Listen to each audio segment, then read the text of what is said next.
Good evening, everybody.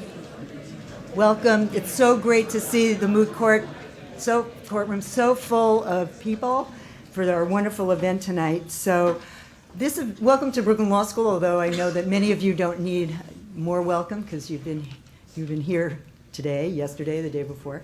But I'll welcome you to the third annual book talk sponsored by the Brooklyn Law School Center for Criminal Justice. The center is co-directed by Professor Mongelescu, who's there, thank you, Professor Simonson and myself. And it's the law school's newest academic center. The thought behind the center was to not just be purely academic, but to capture and build upon all of the existing strengths that were here at Brooklyn Law School. I actually counted, and we have 10 faculty members who teach and write and practice in the area of criminal law, and then multiple upper-level courses taught by full-time faculty and distinguished adjunct faculty. We have 6 clinical programs in criminal law area, as well as obviously opportunities for many externships in the area, and numerous student groups and pro bono activities in this area. So the Criminal Justice Center, the Center for Criminal Justice didn't have to do a whole lot of work to create itself. But we also engaged with the community through the pretrial justice fellows for our postgraduate loan forgiveness stipends to alums who practice in public service criminal law employment, and to our popular CLE program about recent developments in criminal law procedure and evidence, which actually is going to take place at the end of October. So I believe you could participate in that as well if you'd like. One of the center's cornerstone events is a fall semester book discussion of a recent and important work related to criminal legal system. In the past, we've welcomed authors of 2 exceptional books. Last year, Isa Kohler-Hausman, who is the author of a book called Misdemeanorland, and the year before, Heather Ann Thompson, whose book Blood on the Water was the definitive history of the Attica prison uprising in 1971.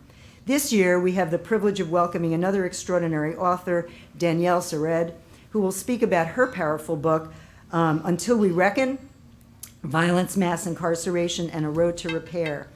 Right here in Brooklyn, Ms. Sered founded Common Justice, one of the only restorative justice programs anywhere that deals with violent crime.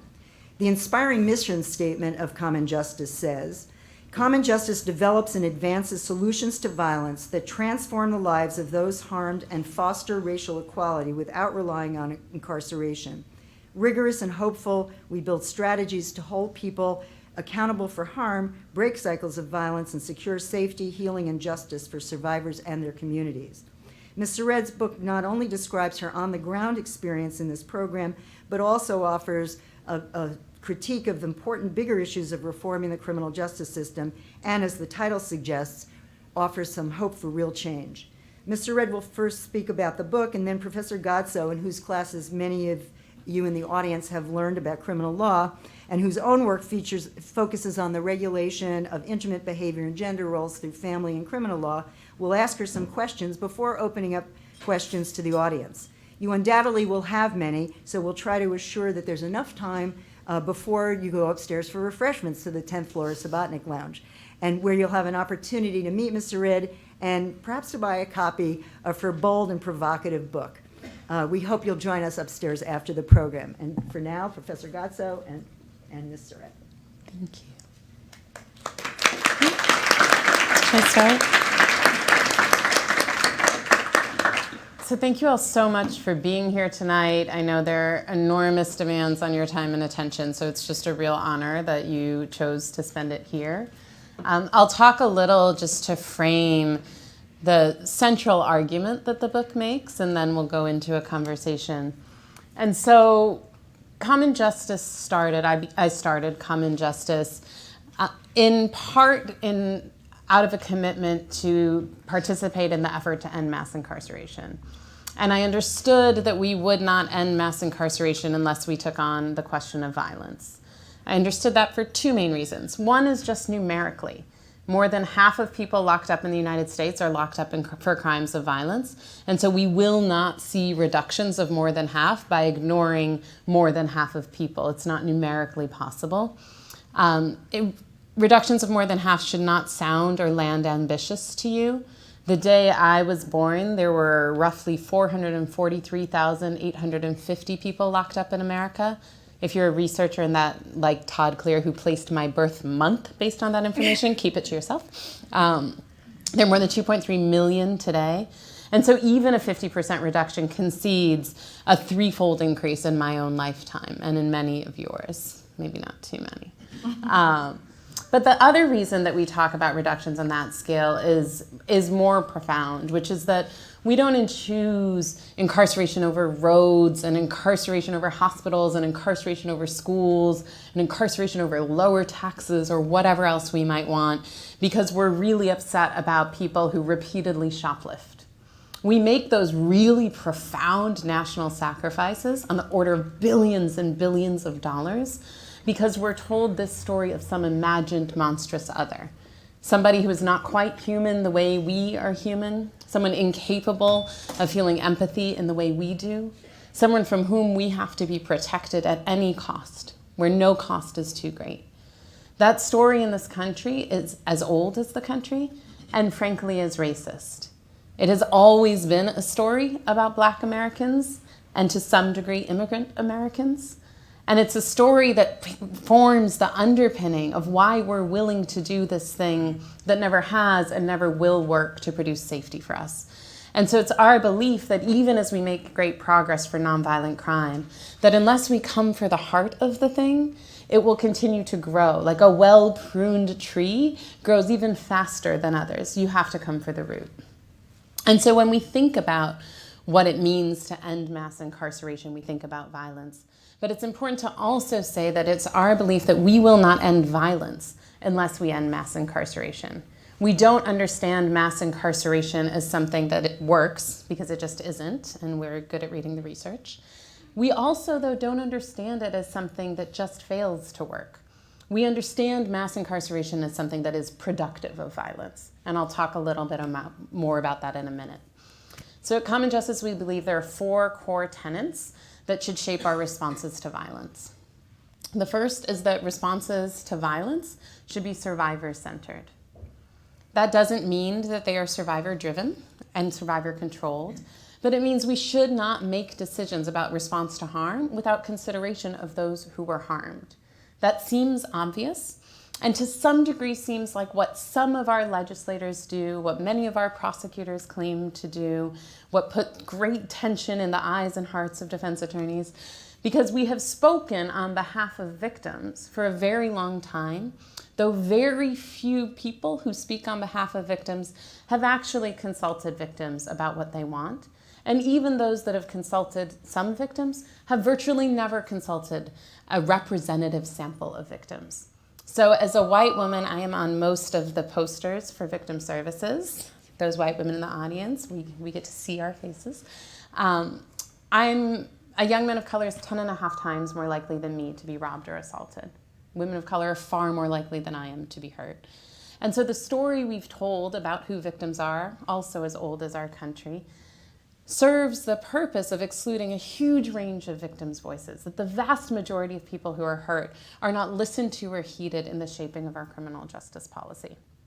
But we exclude people's voices not just only based on who they are, but based on what they want. We elevate the voices that are most vindictive.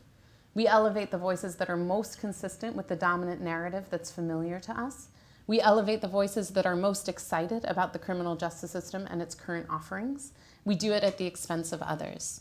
And so at Common Justice, we only take cases into the project if the district attorney and the victim of the crime agree. It's important to know that fewer than half of victims call the police in the first place. You all who are students will be very aware that a 50% is an F. Like, we're starting from total failure, right? Another half of those don't make it past grand jury. So a full 75% of victims have already opted out of everything that we have on offer in the criminal justice system for them. At the very least, it should mean that the criminal justice system can never lay any claim whatsoever to actually being victim-centered or victim-driven. Because if it were, it would have to adjust its practices so that it could possibly meet the needs of more than a quarter of people.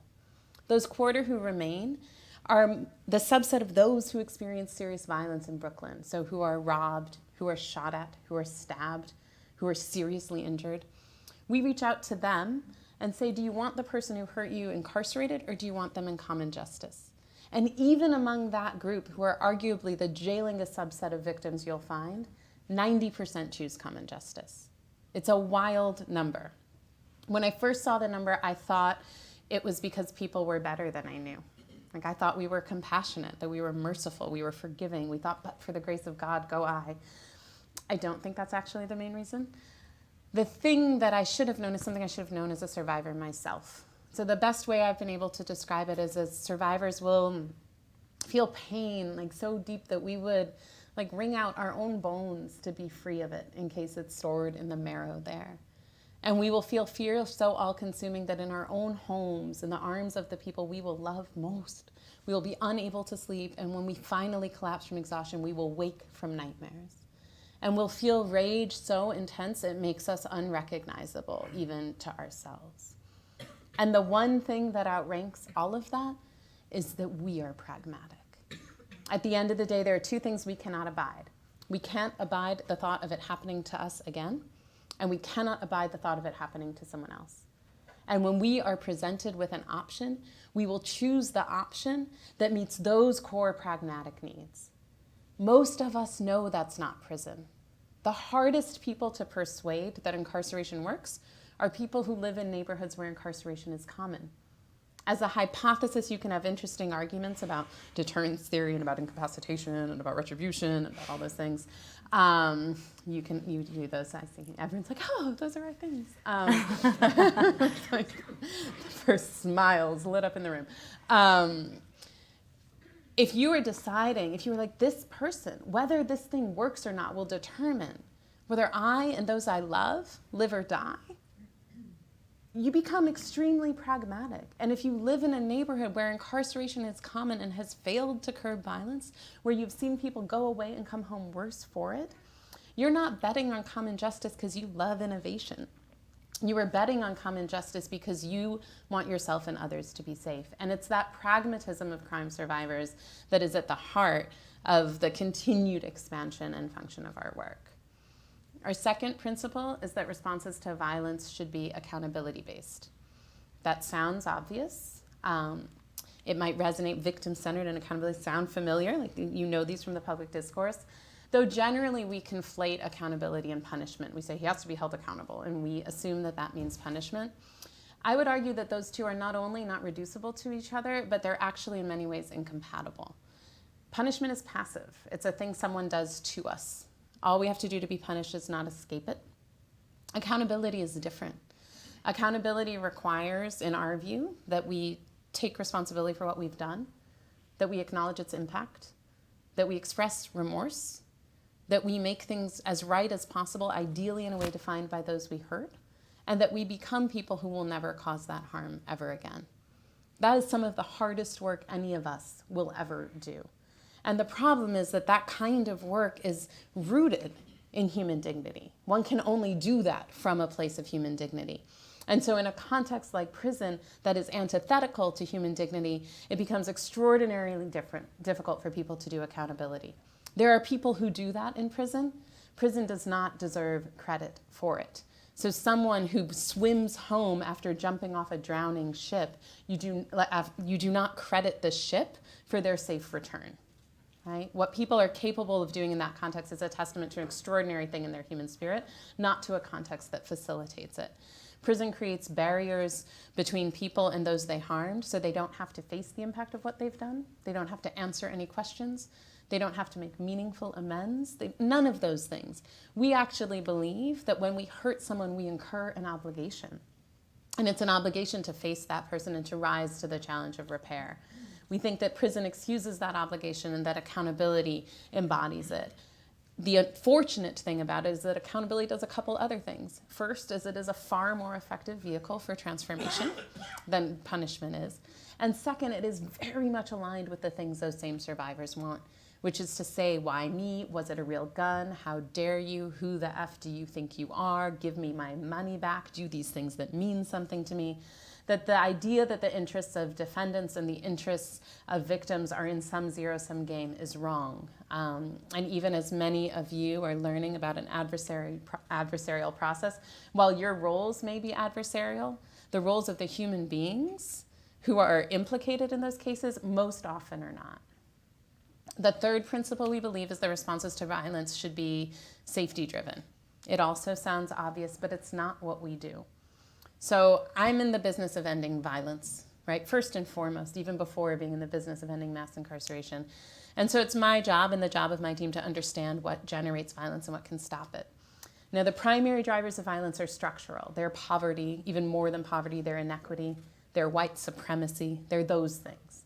But on an individual level, so why someone in the same context commits violence when someone else similarly situated doesn't, the 4 core drivers of violence are shame, isolation, exposure to violence, and an inability to meet one's economic needs. The 4 core features of prison, I would argue, are shame, isolation, exposure to violence, and an inability to meet one's economic needs. So we have baked into our core responses to violence precisely the things that generate it. That is not what a people who want to be safe does. And so what we do at Common Justice in diverting cases from the court, so serious violent felonies where people come to us, enter into a restorative process to make right with those they've hurt. If they do so, don't go to prison. In that process, what we do is engage day in and day out in the inversion of those drivers of violence so that we are positioned to actually produce safety in ways prison never has, never can, and never will. That's what I mean earlier when I say prison is not just failing, it is producing violence. It's why we will not be safe until we eradicate our use of it. I'm not a prison abolitionist because I hate prison. I'm a prison abolitionist because I hate violence. Last thing is we believe responses to violence should be racially equitable. They never have been in this country. Right? So this is not, like sometimes when we talk about police-community relations as though this is a new problem, as though in 1947 Alabama, if 2 black families had a dispute with each other, that one could call the police and feel like they could call on that institution for protection? Never. Never. And so when we talk about racially equitable responses to violence, we have to understand that we're calling for a form of response that our system has never yet ever been capable of doing, and that we are calling on it to become capable of doing. This means not only that we combat the vast racial disparities that implicate defendants and people convicted in the system, which increase at every single discretionary turn, from arrest to decisions about bail, to charging decisions, to what offers are made, to what sentences are imposed, to when parole is granted and the conditions on that parole, all of those things, that at each turn you find greater and greater disparities. But it's also about what we started talking about, which is the disparities in our treatment of victims, where we regard certain victims as good and worthy and meaningful and others as though their pain was just an inevitable consequence of the way they lived their lives or the fact of them living. So we have to correct those inequities on both sides, and there is nothing in what we currently do in our practice of responding to harm with punishment that will position us to do it. It's also our belief at Common Justice, and I'll say this and then stop, is that you cannot fix things just by doing great things from now on. Like if we just said every time someone came into court for like a triple homicide, we said we want you to like just really, really promise to not kill anyone else, and then we're cool. Or as our case and how we think about racial equity in this country, we want to promise that next time you won't kill two, you'll only kill 2 people, or maybe just 1, not 3 at a time. Like that's what we accept as far as in the way we look for change in this country. It's my belief as somebody who is in the daily practice of transforming harm that there is no way forward but through the truth. That we have sort of wrung out as much progress as we can get in this country without contending with the reality of our history, with our formation in genocide and slavery, with its continuation and kind of morphing through different forms, through convict leasing, through redlining, through incarceration as we do it now, through mass criminalization, through all these things. That until we contend with that history and own up to it, we will not be able to transform out of being the violent nation that we fundamentally are.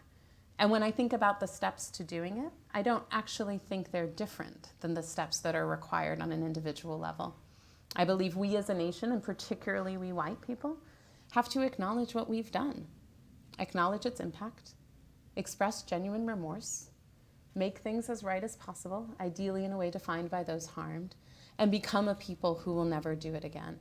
And I think part of what those of us who are in the business of restorative justice know is that walking into any accountability process, it always looks impossible. And in that process, something that you could not have envisioned and can't quite fully explain, something that emerges out of each of our own dignity and its connection to one another, makes possible a way of being in the world and being with one another that was never available to us and sometimes not even visible to us on this side of that reckoning. And so it's from the space of running a program where 100% of our dialogues have resulted in agreements, every single one, that I have great faith that we actually stand a chance as a nation of becoming a nation that many of us have always aspired to be, that has never once lived in this country and that I think still could. So I'll stop there and open it to you. Thank you. So I have so many questions, but I will limit myself to a few because I know there's also a lot out there. So as you said, I mean, violent crime has really been left out of the dialogue, certainly among legislators, but also even among sometimes reformers. And so how did you guys overcome that challenge in terms of being able to run this program for violent crime, for like seriously violent crime, like shootings and stabbings and everything, like you said? So I started the program at the Vera Institute of Justice, and that helped immensely. They bet their 50-year reputation on me, which was a strange choice, admittedly, at the time, but it seems so far to have worked out. And the then district attorney, Charles Hines, what's had a national reputation as a reformer, and said yes. In our first years, we grew very, very slowly. He perceived, as many other prosecutors do, that if somebody in the program failed, it would cost him his career. At one point in his career, that was probably right. By the time we started, it was no longer true. What was becoming true is that the people of Brooklyn were beginning to hold prosecutors to a different standard. They were looking for something other than maximum punishment. And they were looking for that in part because the then 30-year experiment of mass incarceration had not delivered on the results that they had sought, that some of them had even asked for. And so his vulnerability in the next election was never a single person who went out and committed a terrible crime and was plastered over the front of the Post. The person who ran against him, Ken Thompson, may he rest in peace, may they both rest in peace now, they were important people to us. He ran a really visionary campaign, but the thing that was important about Ken was not that he was a better man, that he understood racism more deeply, that he was strategic. Those things were all true of him. He was extraordinary. But the thing that made him really be the one to grow common justice first, not from just like a little kind of picking of a few people to something substantial, is that he ran a campaign where most of the base that elected him were in central Brooklyn, were in Crown Heights, in East New York, in Brownsville, in Canarsie, in Bed-Stuy, in Crown Heights, were in the neighborhoods most impacted by his practice, whether as survivors, as potentially incarcerated people, or both. And so it meant that he became accountable to a fundamentally different base. Typically in the country, we have the version of setting policy for Crown Heights based on what people in Bensonhurst believe, right? Like that's what we do on a national level. And we do that in part because of voting patterns. And so in the organizing work that was a fundamental part of D.A. Thompson's campaign, he created a dynamic in which he knew that the people who could fire him were the people of Central Brooklyn. And that the people of Central Brooklyn were not going to fire him because one person in a program committed a new crime, because they had seen 15 people that month alone who came home from prison and committed new crimes. That he was going to be held to a standard that wasn't about a community with a higher risk tolerance, as it's framed, but a community that could no longer tolerate the status quo. So if you've had migraines for 15 years, unrelenting, and someone came to you and said, there's a new clinical trial that has initial positive results, do you want to participate? And you said yes, it wouldn't be because you loved innovation or had a high risk tolerance. It would be because the pain of the status quo was unbearable. And that was true for the people of Central Brooklyn. And so he shifted substantially in that. D.A. Gonzalez, in his legacy, has gone even further. Diego Gonzalez, he campaigned on an end to mass incarceration and won on a landslide, right? Like, he won the competition for who would do the most to shrink this thing. That was the question Brooklyn asked of those candidates, and won on a landslide. It matters that we understand that that's what delivers a landslide in our borough, and he knows that. So he understands that his mandate is not to secure the most convictions possible. Like, his mandate is not to secure the longest sentences possible. His mandate is to invert the responsibility of that system, to center the responsibility of safety and fairness, and to displace the assumption that the responsibility is going to be the securing of convictions. So common justice, you have an incredibly high success rate, but what happens in the very rare case where it does break down? What happens to the defendant or the person responsible, the victim survivor? So if responsible, we call them responsible parties because they're no longer defendants. They're not defending themselves against anything, and the word offender is offensive, and we don't use it, and it reduces people to a single act when in fact, like, responsible party describes your relationship to an event and invokes an obligation that arises from it. If responsible parties commit new serious crimes, they're typically terminated from the program and go to prison for the amount of time they would have gone to prison absent the program. In our history, that's been true for fewer than 8% of our participants. Find me a prison that can say that. Our commitment to our harm parties is not contingent on our commitment to responsible parties. So those 10% of survivors who said no to us, we're still entitled to our services. We don't say, we'll help you heal, but you got to let them go, right? We don't hold it off as some kind of payment for their cooperation. And if the responsible party is terminated from the program, the survivor remains entitled to the lifelong wraparound victim services that they get at the beginning just for having spoken to us, no matter what happens with that case. The same is true if they consent to someone coming in and that person doesn't come in because they decide to fight their case or because they're not eligible for some other reason. We continue to uphold the responsibility to the person who was harmed. So what's next? How can we expand this, beyond Brooklyn? So the story of like Eric Gonzalez in Central Brooklyn, how can we expand it geographically to other places? And also maybe even, I know you don't include homicides and sexual assault. How can we expand it to other, types of violent crimes other than the ones you deal with? So geographically, I think the story of kind of how it grew in Brooklyn is telling. I think to expand it geographically, it's about organizing to ensure either there are new prosecutors in place or that the prosecutors who are currently in place are ready to be held accountable to a different constituency and a different standard. People talk about progressive and conservative prosecutors. I don't think that actually makes any sense. For me, the question is, how do you measure success? Is success convictions and sentence lengths? If so, we will not help you because we are so good at what we do that most people will succeed, and that will show up as the felony being dismissed and someone not doing time. If success is the safety of your borough or your jurisdiction, then we are your people. And so it matters that ultimately how a prosecutor understands their own success. And that doesn't necessarily fall red and blue, left and right. But more importantly, it's not so much about the sort of character and ambition of a particular candidate. It's about the constituency that elects them. So I would prefer a self-interested sleazeball elected by the right constituency than a noble-hearted, decent person elected by a constituency that has no stake in the outcome.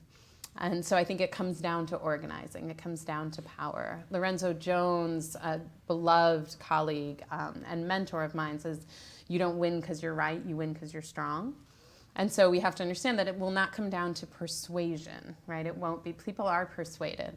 And what they're doing is they're reading power. Like, they're determining like what will happen to them, to their careers, to their jobs, based on their understanding of the read of power. So we have to change what power looks like. In terms of the expansion to other types of crimes, I think there's more and more of an appetite to apply these kinds of practices to sexual violence, to domestic violence. I think that's really valuable work. It's not the work we do. It's not because we think it's better or worse. It's because we understand that it's different. One of the mistakes prison makes is it thinks that like the charge severity immediately correlates to the appropriate intervention. We don't repeat that mistake. And so we understand as people who live in the place where the drivers are, not where just the behavior is, when those drivers are different, the intervention will look different. And so we're deep believers in some of the emerging work in both those areas. I think when we think about whether or not we have an appetite for the expansion of these practices to things like sexual assault and domestic violence, very often people raise the concerns, like in domestic violence, about the replication of dynamics of power and control, the manipulation of those processes, all of it. I think those concerns are super valid. I think, however, that anytime we're considering an innovation in the criminal justice system, we have to have the discipline in assessing it of always saying compared to what. Because compared to nothing, like currently the options are the criminal justice system or nothing for the most part. Compared to perfection, restorative justice is crap for domestic violence. What we have is not perfection. The dynamics of power and control, the manipulation of the process, all of those things play out in the criminal justice system. They're the reason a ton of cases don't end up there and end up instead in the realm of nothing or the realm of informal social control, which sometimes is, sometimes isn't helpful.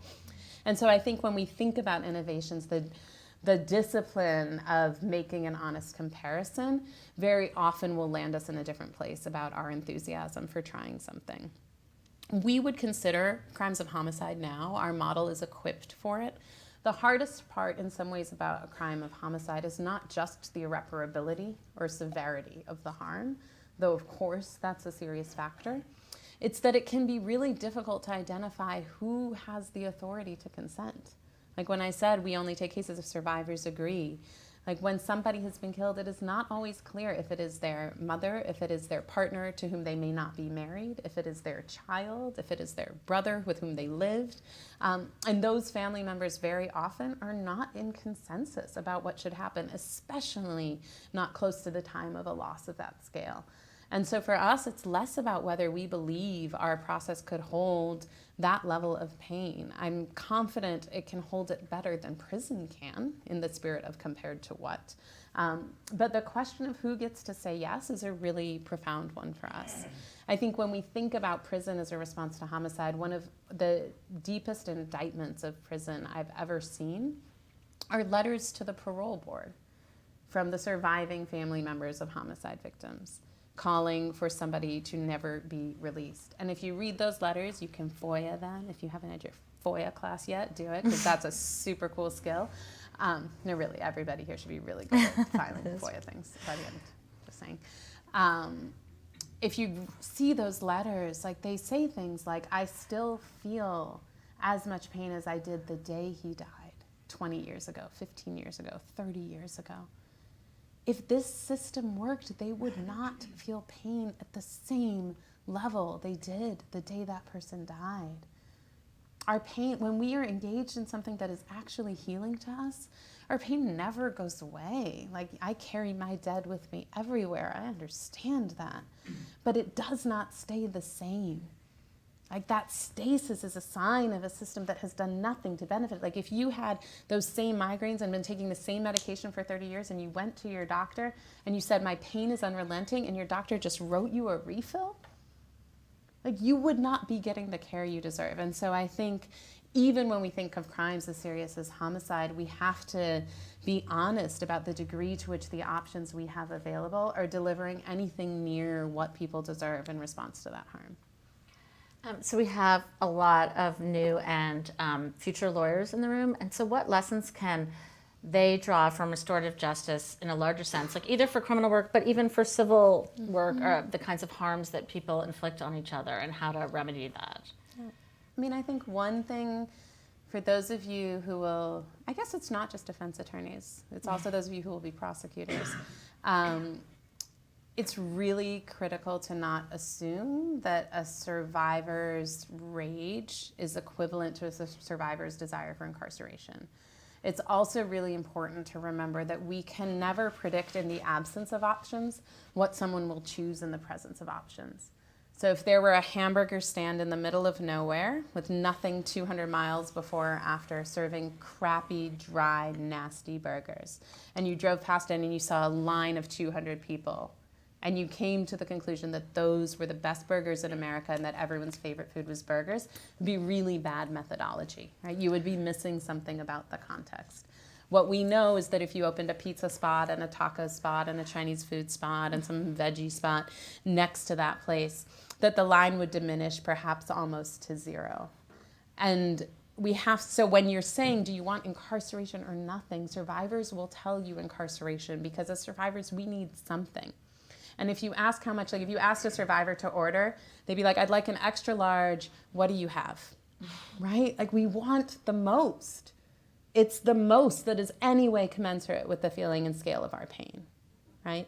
And so the thing that will help a survivor dislodge from an attachment to incarceration will be the presence of something else that might better meet their fundamental needs.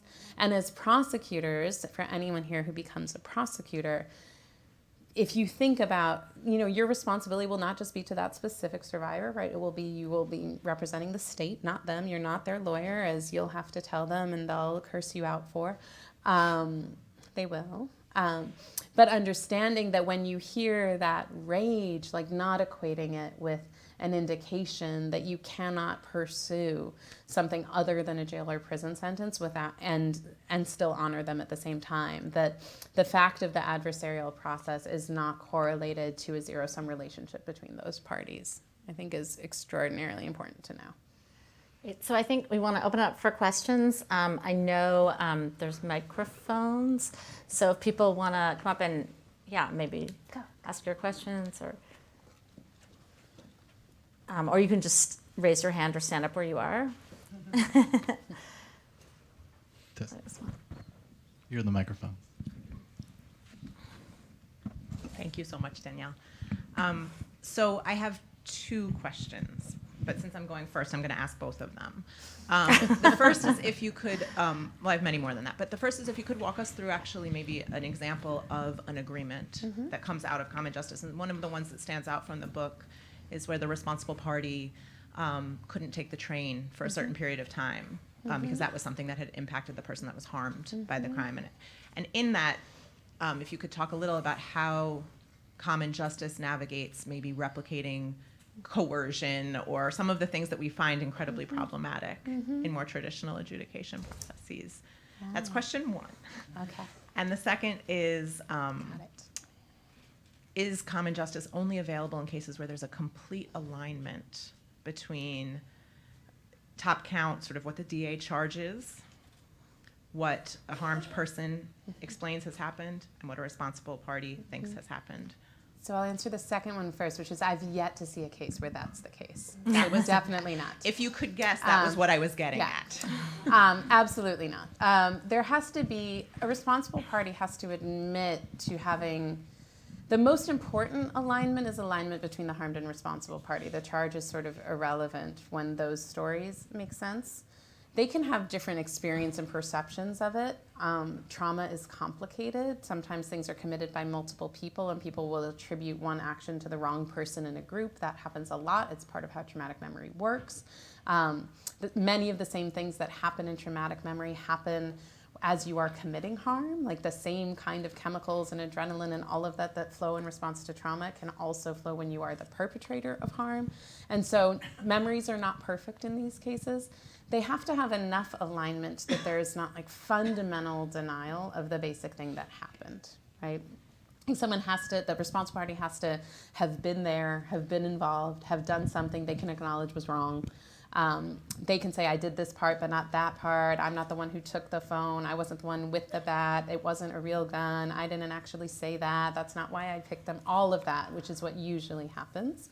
And there's almost always a disconnect between the story and the charge. And so the charge matters to the degree that we only work with cases that are genuinely jail and prison bound. So if in hearing the story we're like, this shit is a misdemeanor, then the disconnect matters and it means it's not ours.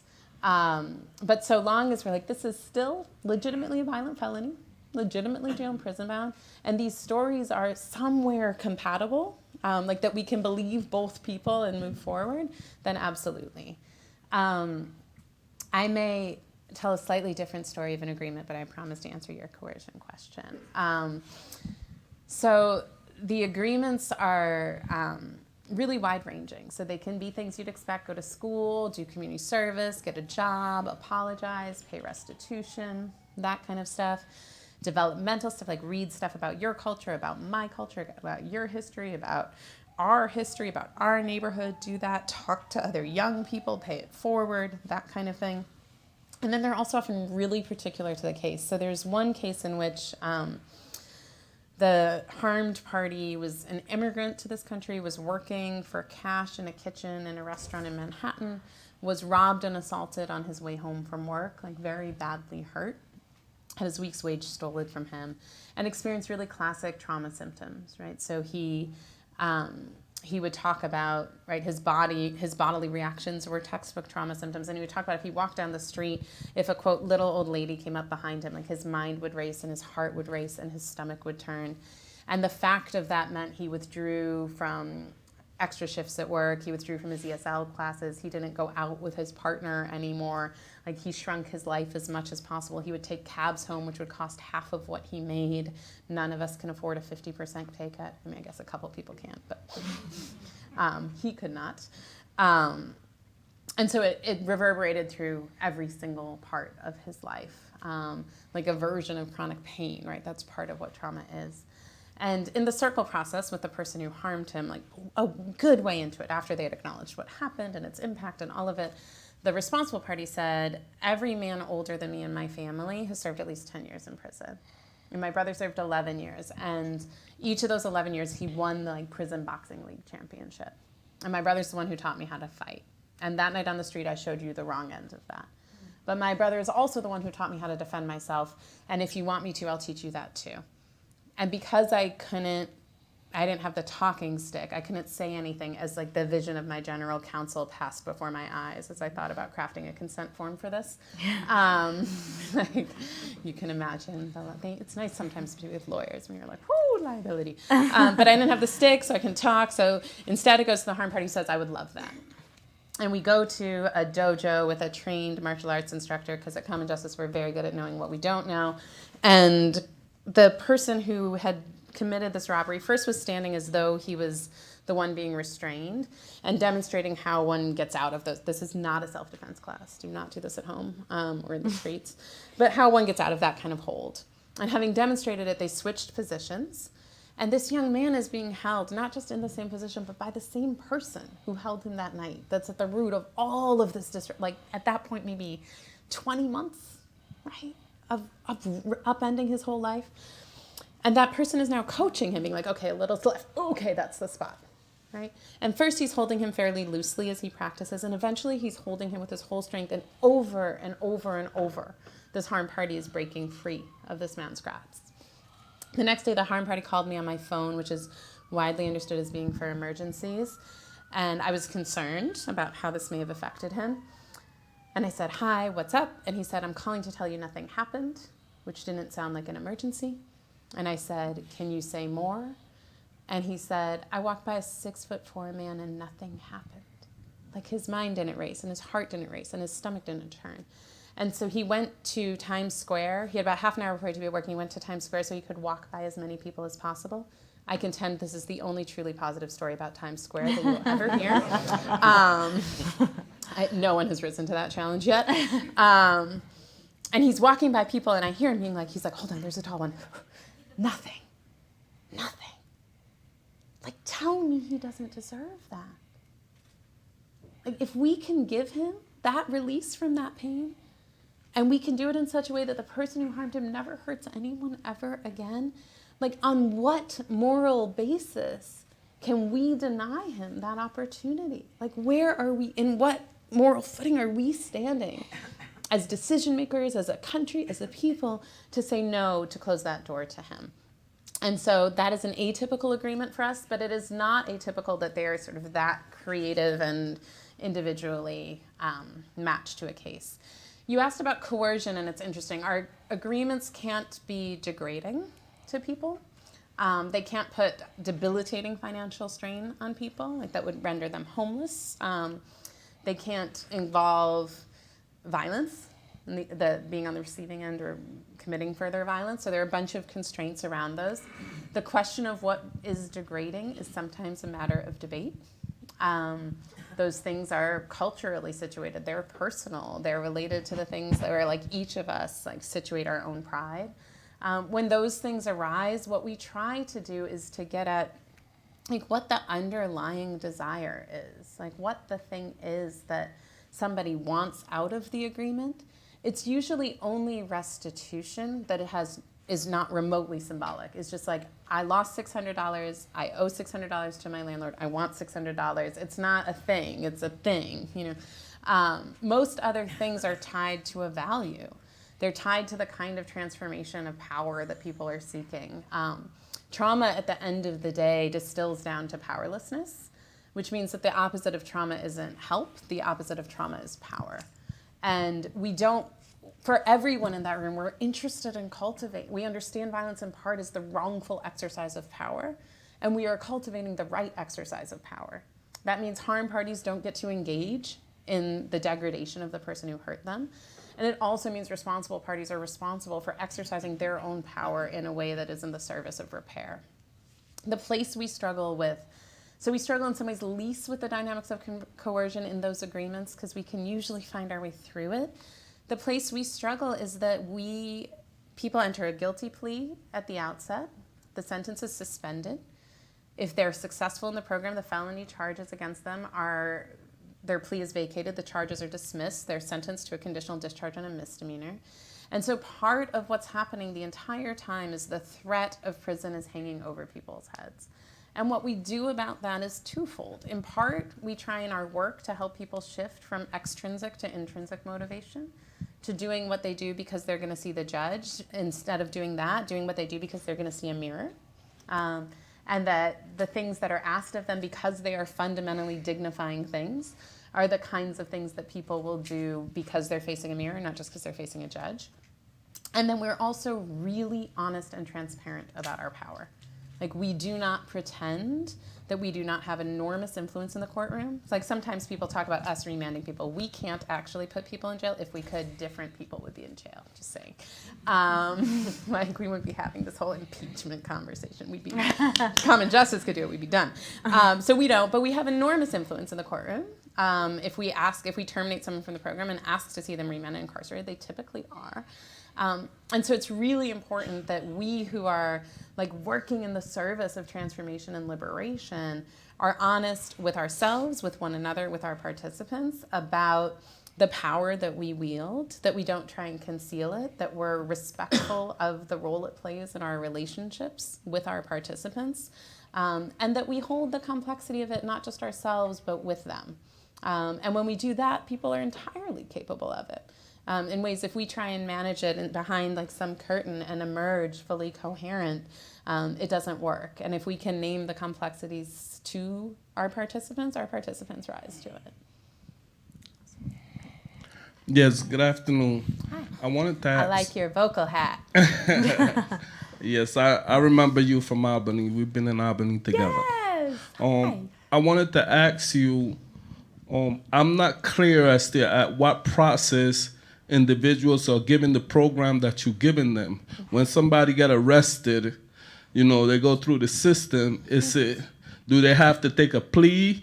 Or if somebody actually decides to go to trial and they lose at trial, are you not able to place them in the program? That's one question.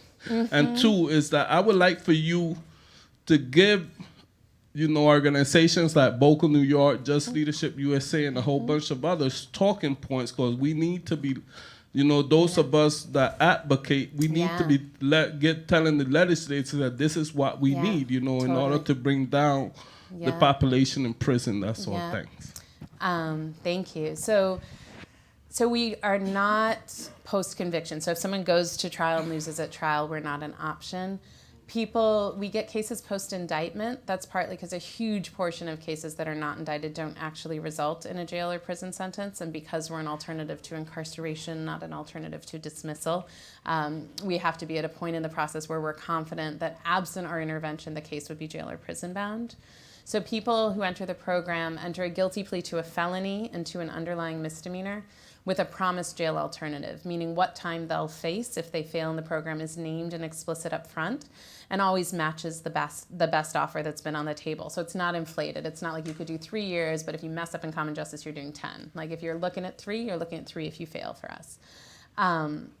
at the end of the program, when they're successful, is when the plea is vacated, the felony charges is fully dismissed, so they have no felony record, and they get a conditional discharge on the misdemeanor, though lately at times the DA's office has been willing to give them a violation, which is extraordinary for something that starts as a B felony.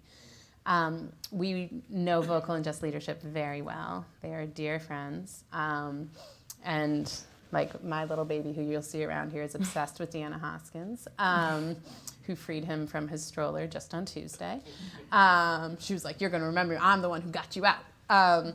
So we do work closely with them. And part of the way we show up in movement, because people always ask us to do stuff we don't do, and we don't do it because others are doing it and we respect them, which is apparently a weird way for a nonprofit to behave, but it's fundamental to who we are. But we've done work behind the scenes with both Vocal and Just Leadership, as well as a lot of other organizations, particularly around helping legislators understand that they can advance like really substantial, brave reforms and not be met with backlash from survivors, and helping them understand that they will have the backing of crime survivors in what they do. In the coming years, we will start to organize crime survivors like out of our own shops, so that instead of just providing talking points, which are awesome, we can also like provide constituents. Like we can show up with our members who are survivors, who may also be formerly incarcerated, because it turns out those categories overlap more than they don't. And so I work, for example, with the Downstate Coalition for Crime Victims, which historically was a vehicle for advancing draconian sentences in many ways, the way most victim advocacy coalitions were. And that group has gone through an enormous transformation over the last decade and change. And for example, came out explicitly in support of the closure of Rikers Island, came out in the support of Raise the Age, came out against this bill, Lorraine's Law, which would have hit people with 5 years instead of 2 at the parole board. And so that has happened with victim serving agencies, but that's not the same as having membership. But in the coming year, keep your eye out for job postings. We'll be organizing survivors so that we ourselves will work on the transformation of our responses to violence. Like we're gonna run some long game stuff. Like we're not in the shallow end of the pool in New York. You can jump in and like you'll get elbowed, like there's toes everywhere, there's a lot. You go in the deep end of the pool and there's like us and rap just doing laps alone. And so we'll be in the deep end. If you don't know rap, they're great, releasing aging people from prison. That's right. Yeah. That's right. That's right. Thank you. I agree. Because I think one really good practice when district attorneys say what victims want is just say which victims and how do you know. Right? It's not like, yeah, oh shit. Like, you can say that if you want to, but like, I'm not the boss of you. But just being like, which victims and how do you know? Like, to just require, whenever people are speaking in someone else's name, I think us requiring rigor about how they obtained that information and the degree to which they're actually authorized representatives of the people on whose behalf they speak is a really valuable practice across the board.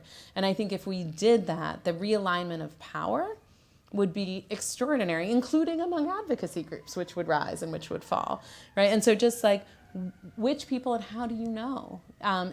If people are doing deeply legitimate, accountable work, is not a threatening question. And if people aren't, it's disruptive. And so I think it's really important for us, and for us as a practice ourselves, when we hear like victims want, victims say, because the invocation of victims is a really long-standing practice. Joe Hines, when he was DA, told a story about, one of his favorite stories was about, and I bet Judge Demick here in the room will know this story, one of his peers in Texas, a prosecutor, who had a bumper sticker that say, victims say catch and releases for fishes, not felons.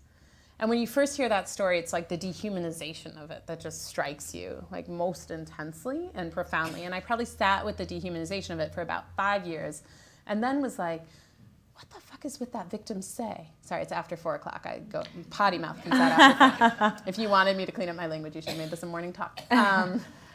I didn't sign that on the little waiver. That's true. I was like, what is with the victim say? Like, this is the top-ranking law enforcement official in his jurisdiction. Why isn't he like, I say, right? Like, he has the authority to do this.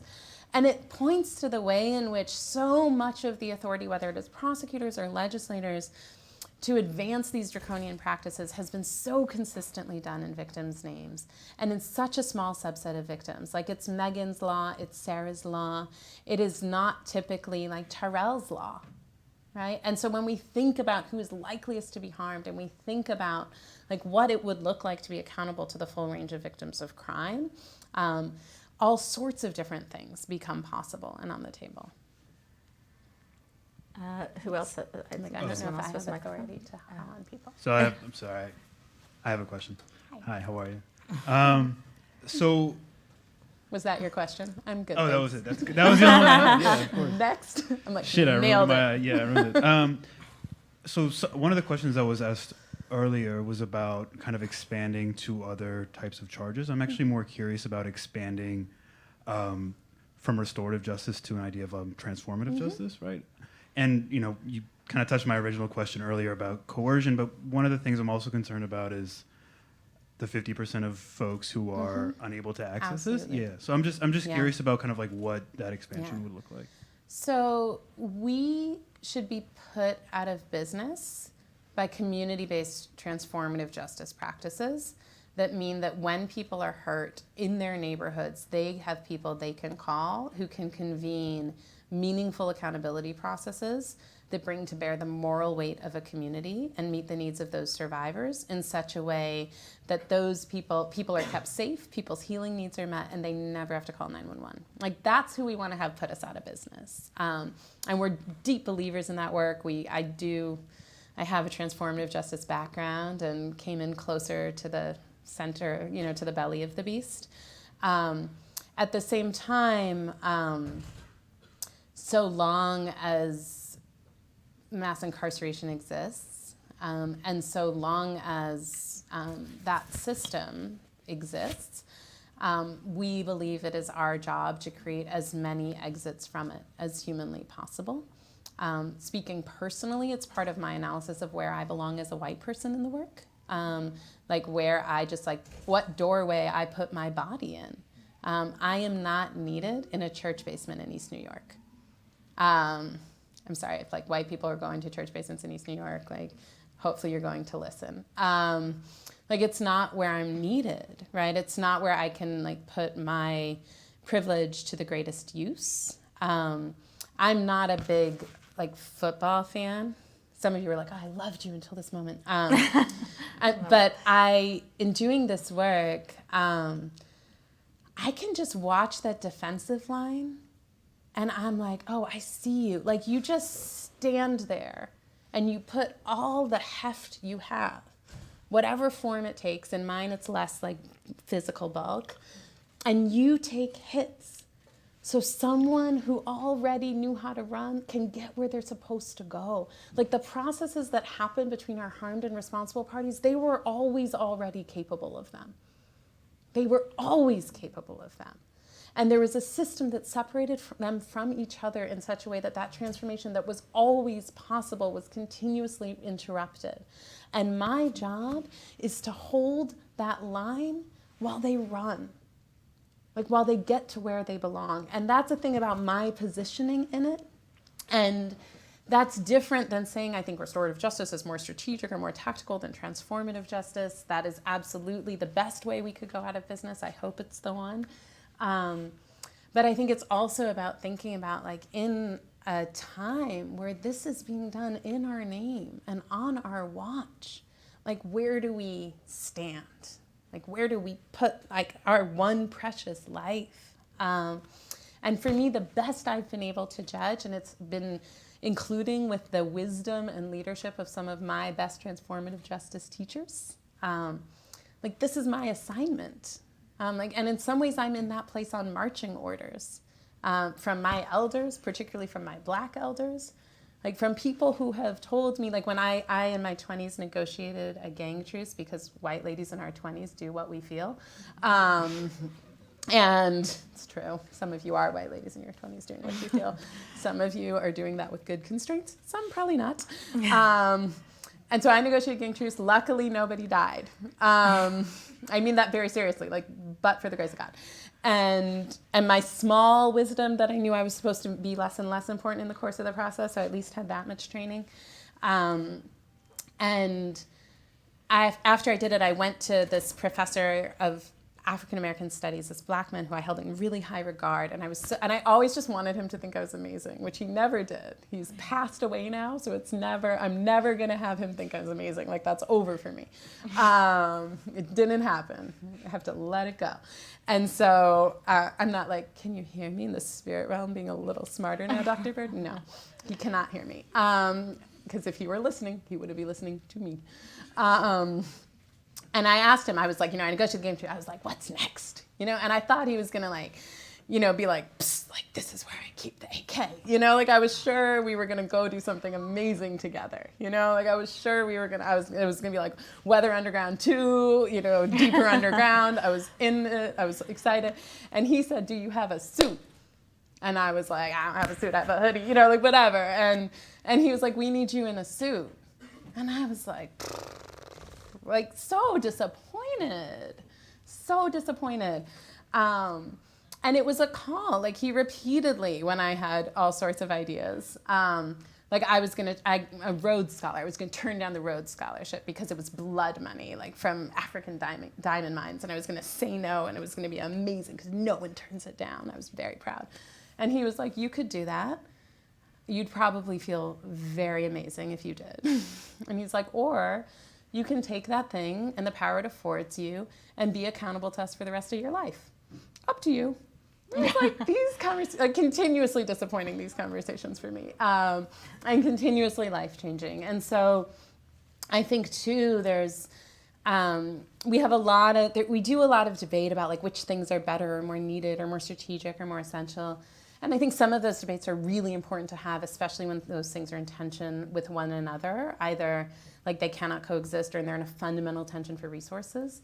But I think very often the question is, like, where do each of us belong, like, in this nation, in this moment, like, at a time where we will or will not move through, like, if we do not steer into the fundamental fact of white supremacy in our country and transform it, we will not survive. Like, I am fundamentally convinced the question of our generation is, will we or will we not steer into that question? Like, will we steer into that reckoning or won't we? And if we won't, we will not survive as any of us. And so I think for me, it's like, in that moment, like, where do we stand? And my best understanding of my assignment now is that I'm supposed to stand here. Please join me in thanking Danielle. And I hope everyone will come upstairs and there'll be books and signing and refreshments. So thank you. Thank you all. Thank you so much. No, this is amazing.